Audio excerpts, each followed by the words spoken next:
Wisconsin, Indiana. Man, Johnny Davis. Johnny Davis is. I can't see any way he's not a first-team All-American at this point. Like he's just too reliable. I know it's not the most shocking news in the world, but we got a lot of players that are in contention to be a first-team All-American, GP. And man, oh man, he just a huge performance there. Indiana's kind of going through it at the moment. Hoosiers fans, 4 straight losses, 16-9, now sub 500 in the Big Ten.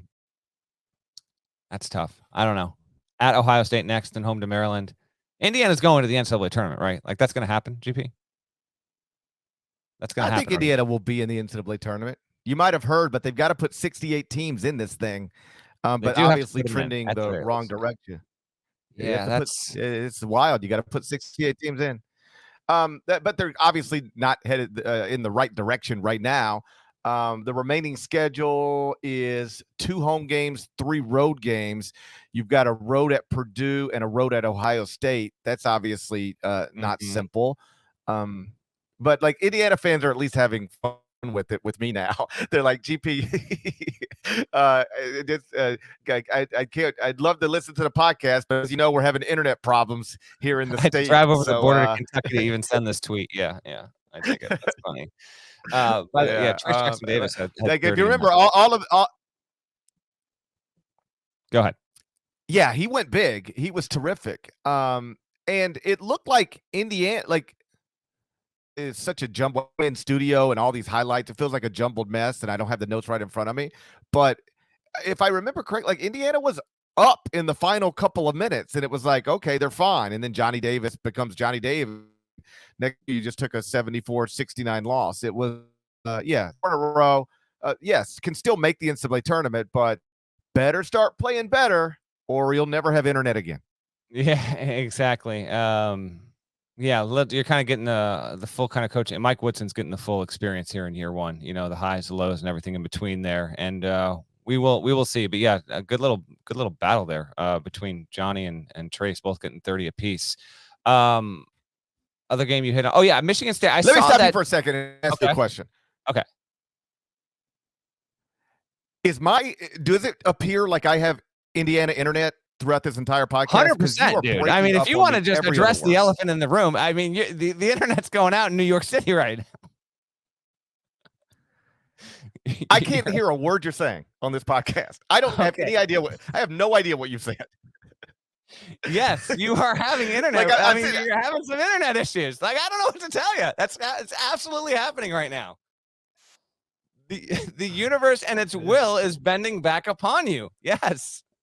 This is incredible. Absolutely incredible what's happening. Yes. You're blurry. You're fuzzy. You're coming in and out. I'll take the command here for a second. Can you hear me right now? Okay. It's like Johnny Davis played St. John's last night. I feel like Johnny Davis played St. John's last night. And now now my internet's suffering because of it here in New York City. Well, we can hear you. This is just it's amazing to me. But yes, you've been pushing through it. You might need to make a call to the hotel, to the front desk there, see what's going on. You also mentioned that Michigan State lost at Penn State.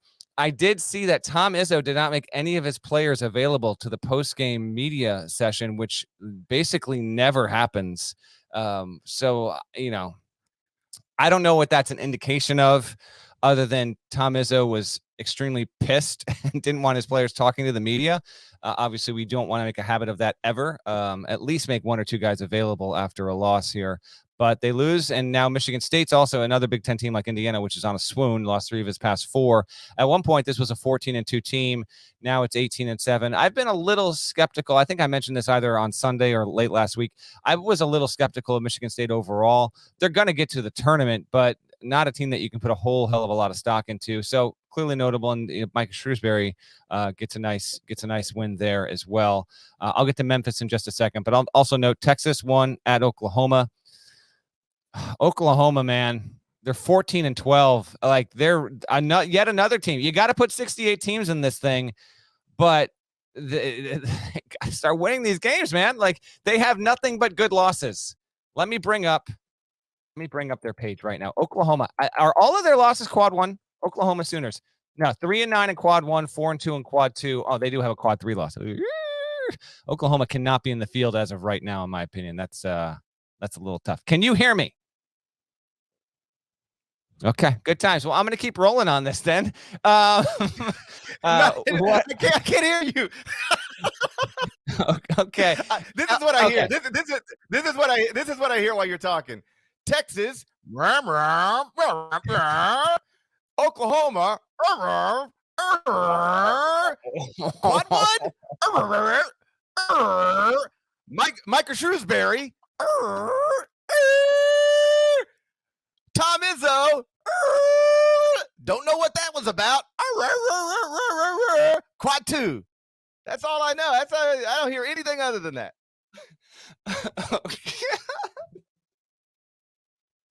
Oh my gosh.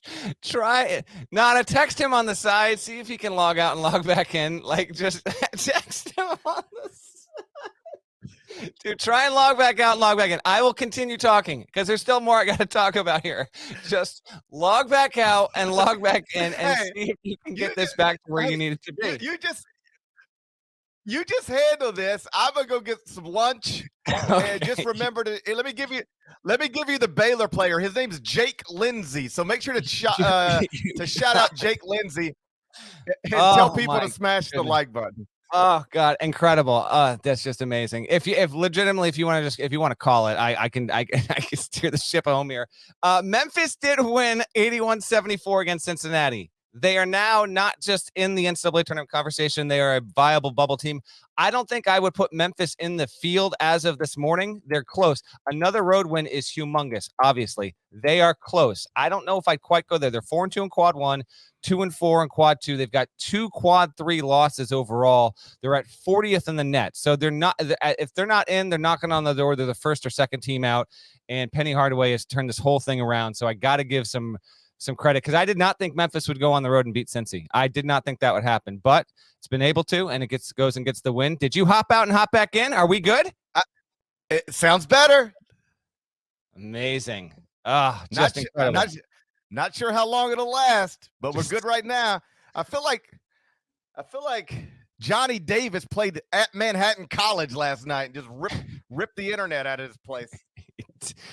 But that's what makes the pod incredible, man. That was really, really, really something there. I think we probably touched on Tennessee, Kentucky, Texas, Oklahoma, Nova Providence. Johnny Davis goes nuts. Memphis gets a good road win. Michigan State loses at Penn State. Tom Izzo doesn't allow the players to talk to the media.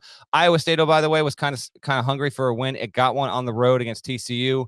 Good on the Cyclones to at least stop bailing water every single game. And Florida lost, but we're now like in thick bubble season.